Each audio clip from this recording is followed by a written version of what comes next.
इस लेक्चर में हम फाओ और एग्रीकल्चर कुछ स्टेप लिए हैं गवर्नमेंट ऑफ इंडिया ने, उसके बारे में डिटेल से डिस्कस करेंगे, जो अपने यूपीएससी प्रीलिम्स और मेंस दोनों के लिए इम्पोर्टेंट है। पहले हम पढ़ेंगे कि फाओ कॉन्फ्रेंस हुई है अभी एक, इसलिए रिसेंटली न्यूज़ में आया। उसके बाद हम कुछ गवर्नमेंट ने स्टेप लिए हैं, इंडियन गवर्नमेंट ने क्लाइमेट चेंज के लिए, हंगर को यानी कि भूखमरी को ख़त्म करने के लिए, क्रॉप कल्टीवेशन के लिए, ये सब पढ़ेंगे। और फिर फाओ के बारे में पढ़ेंगे। फाओ क्या है? एक स्पेशलाइज एजेंसी है यूएन की, यूनाइटेड नेशन की एजेंसी है, specialise agency, food and agriculture organisation इसकी फुल फॉर्म है। अभी रिसेंटली न्यूज़ में इसलिए आई क्योंकि इसकी कॉन्फ्रेंस हुई थी, सेशन हुआ था, मीटिंग हुई थी फाओ की मीटिंग हुई थी, 42nd मीटिंग। उसमें मिनिस्ट्री ऑफ एग्रीकल्चर ने संबोधन दिया, यानी कि एड्रेस किया, भाषण दिया अपना। Ministry of agriculture and farmer welfare है जो हमारी इंडिया की, उसने। इसकी जो मीटिंग होती है हर 2 साल में एक बार होती है, एवरी 2 ईयर होती है। और ये ही जो कॉन्फ्रेंस होती है फाओ की सुप्रीम गवर्निंग बॉडी है, मतलब फाओ के जो भी रूल्स रेगुलेशन, जो भी ये काम करती है, ये कॉन्फ्रेंस में तय होता है, जो इसकी हर 2 साल में एक बार होती है, हर 2 साल में। तो इसने डिटरमाइन करता है कि जो कॉन्फ्रेंस होती है कि क्या पॉलिसीज़ होंगी ऑर्गेनाइजेशन के बारे में, कि ऑर्गेनाइजेशन की पॉलिसी क्या होंगी, बजट क्या होगा, सब अप्रूवल ये कॉन्फ्रेंस में किया जाता है। सारे जो फूड एंड एग्रीकल्चर इशू हैं वो सारे रिकमेंडेशन इस कॉन्फ्रेंस में किए जाते हैं।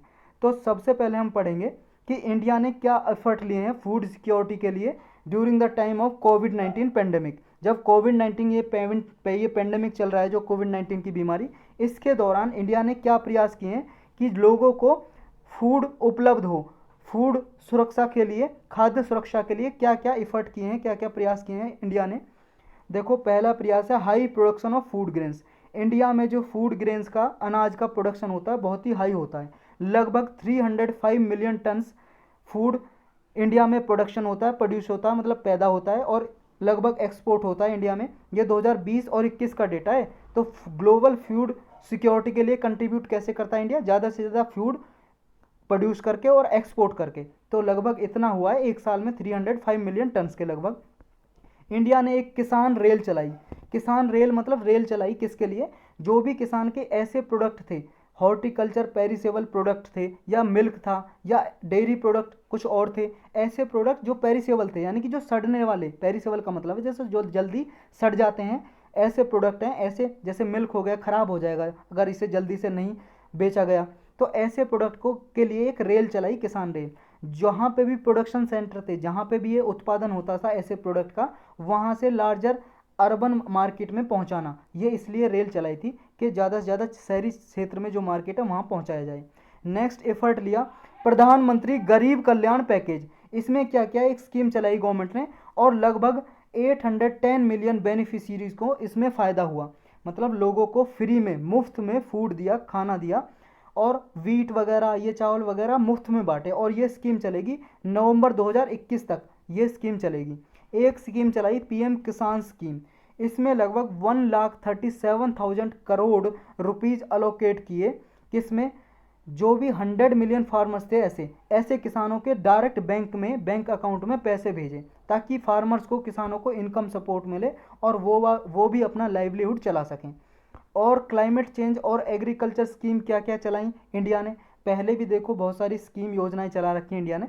देखो, ये मेंस में आंसर लिखने के आपके काम आ सकती हैं, और प्रीलिम्स में भी आ सकता है, पूछा जा सकता है कि ये स्कीम किससे रिलेटेड है। मैच द फॉलोइंग में ऐसे पूछ लेते हैं कि ये किससे रिलेटेड है। तो क्लाइमेट चेंज और एग्रीकल्चर के लिए इंडिया ने चलाया प्रधानमंत्री कृषि सिंचाई योजना। सिंचाई का मतलब है इरिगेशन, खेतों में पानी लगाना। जब क्रॉप कल्टीवेशन होता है तो इरिगेशन करते हैं, उसके लिए स्कीम चलाई। 2015 में इसको लॉन्च किया, ताकि वाटर जो रिसोर्सेज है, पानी है, उसको अच्छे से यूज किया जा सके। और एक एक एक क्या है इसमें स्लोगन दिया, पर ड्रॉप मोर क्रॉप, की हर एक ड्रॉप को, पानी की हर एक बूंद को अच्छे से यूज किया जाए। इस तरह से ये स्कीम चलाई सिंचाई को प्रमोट करने के लिए। नेक्स्ट चलाया इंडिया ने ग्रीन इंडिया मिशन। ये ग्रीन इंडिया मिशन 2014 में लॉन्च किया था।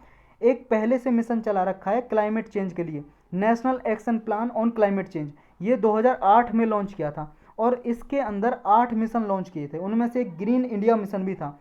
तो ये मिशन 2014 में ये लॉन्च किया गया, किस लिए?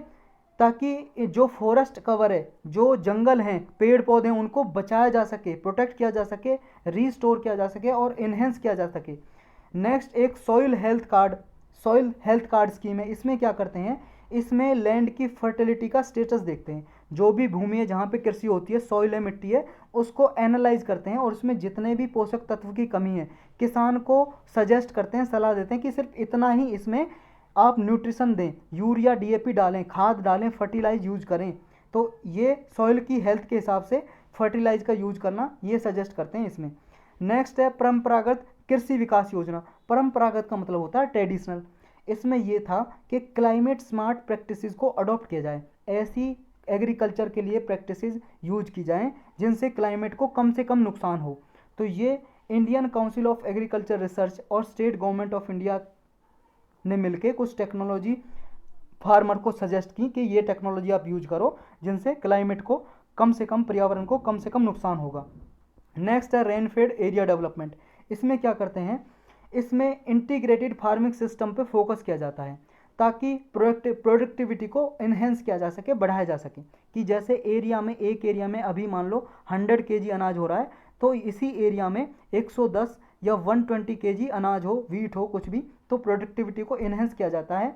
और जो भी मान लो ऐसे रिस्क हैं जो क्लाइमेट वेरिएबिलिटी से रिलेटेड है, एसोसिएटेड है, उनको कम से कम, रिस्क को कम से कम किया जाए। नेक्स्ट है सब मिशन ऑन एग्रो फॉरेस्ट्री।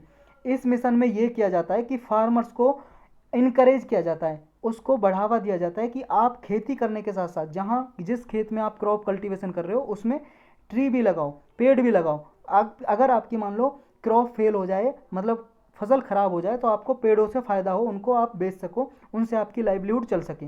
और हर्बल इंडस्ट्री को भी इसमें डेवलप किया कि आप वुड बेस्ड या हर्बल इंडस्ट्री के कोई मेडिसिनल पर्पज़ के लिए जो मान लो पेड़ यूज होता है जिससे मेडिसिन वगैरह बनती है, ऐसे पेड़ लगाओ।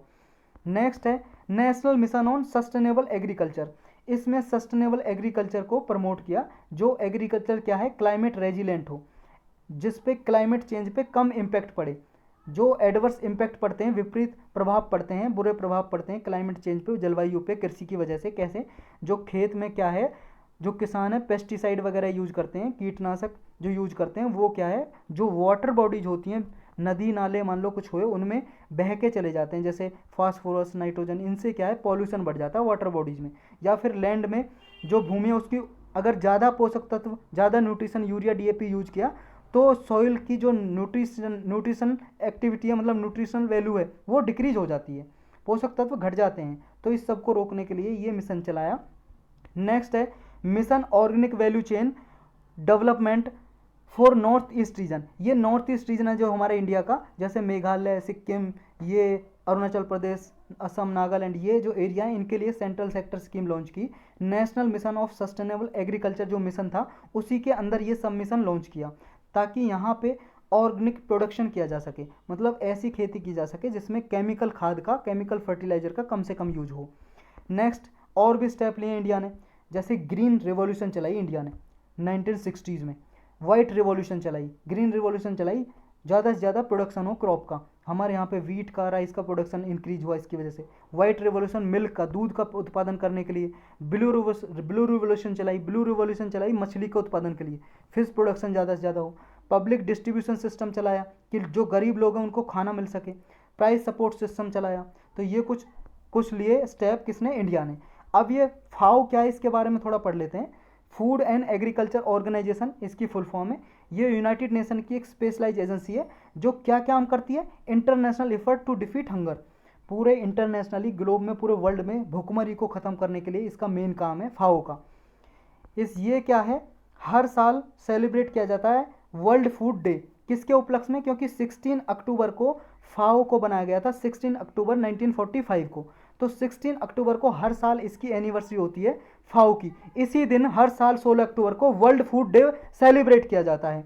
इसका जो हेड क्वार्टर है UN food and agriculture organisation का, रोम इटली में है। इटली आपको पता है यूरोप में एक जगह है, आप देख सकते हो ये मैप में, यहाँ पे देखो ये मैप है यूरोप का, ये इटली है, ऑरेंज ये वॉयलेट टाइप का दिखाई दे रहा है, इसकी कैपिटल है रोम, वहाँ पे इसका हेड क्वार्टर है। और इसकी 2 सिस्टर ऑर्गेनाइजेशन है, सिस्टर बॉडीज हैं किसकी, फाओ की, वर्ल्ड फूड प्रोग्राम, और एक है IFAD, international fund for agriculture development. ये भी इंटरनेशनली हंगर को डिफीट करने के लिए, हंगर को हराने के लिए, भुखमरी को ख़त्म करने के लिए काम करती हैं फाओ के साथ मिलके। नेक्स्ट इसमें आता है कुछ इनिशिएटिव लिए हैं, कुछ प्रोग्राम हैं जो फाओ ने चला रखे हैं। जैसे है ग्यास, ये क्या है, globally important agriculture heritage system, ये चलाया है एग्रीकल्चर जो हेरिटेज सिस्टम है उसको प्रमोट करने के लिए। एक प्रोग्राम है इसका, monitor the dessert locust situation through out the world, जो लोकस्ट होते हैं ना, टिड्डी वगैरह होती हैं, डिजर्ट लोकस्ट, इनका अटैक रोकने के लिए क्या स्टेप लिए जाएं, इनकी सिचुएशन को मॉनिटर करता है ये फाओ। नेक्स्ट एक इसने कमीशन सेटअप किया है डब्ल्यूएचओ के साथ मिलके, वर्ल्ड हेल्थ ऑर्गेनाइजेशन और फाओ ने मिलके एक कमीशन सेटअप किया, कोडेक्स एलिमेंटेरियस कमीशन, ये एलिमेंटेरियस कमीशन सेटअप किया किस लिए, ताकि फूड स्टैंडर्ड प्रोग्राम हो इसको इम्प्लीमेंट करने के लिए, कि ज़्यादा से ज़्यादा जो नियम रूल्स लागू हों और फूड का एक स्टैंडर्ड हो, क्या स्टैंडर्ड होना चाहिए, क्या नियम होना चाहिए, ये कमीशन सेटअप करता है। नेक्स्ट एक इंटरनेशनल ट्रीटी है, किस पे, international treaty on plant genetic resources for food and agriculture के लिए एक ट्रीटी है फाओ की। एक ये पब्लिकेशन करता है, मतलब रिपोर्ट जारी करता है साल में 2 साल में, तो इसकी कुछ रिपोर्ट हैं जो पब्लिश करता है, वो बहुत ही इंपॉर्टेंट रिपोर्ट है। फ्लैगशिप पब्लिकेशन, फ्लैगशिप का होता है प्रिंसिपल, मुख्य है, मेन। कुछ रिपोर्ट है जैसे सोफिया नाम की रिपोर्ट है, state of world fisheries and aquaculture, ये रिपोर्ट जारी करता है कौन, फाओ। तो ये मोस्ट इंपॉर्टेंट रिपोर्ट है, ये पूछी जा सकती हैं। एक है सोफो, देखो सोफिया, सोफो, सोफी, सोफा, ऐसी इस नाम से रिपोर्ट है, समझ लेना वो किसकी हैं, फाओ की हैं। सोफो का मतलब है state of world forest, Sophie का मतलब है state of food security and nutrition in the world, ये मोस्ट इंपॉर्टेंट रिपोर्ट है सोफी। नेक्स्ट है state of food and agriculture, sofa, और एक है सोको, state of agriculture commodity market, और एक है वर्ल्ड फूड प्राइस इंडेक्स, ये जारी करता है कौन, फाओ।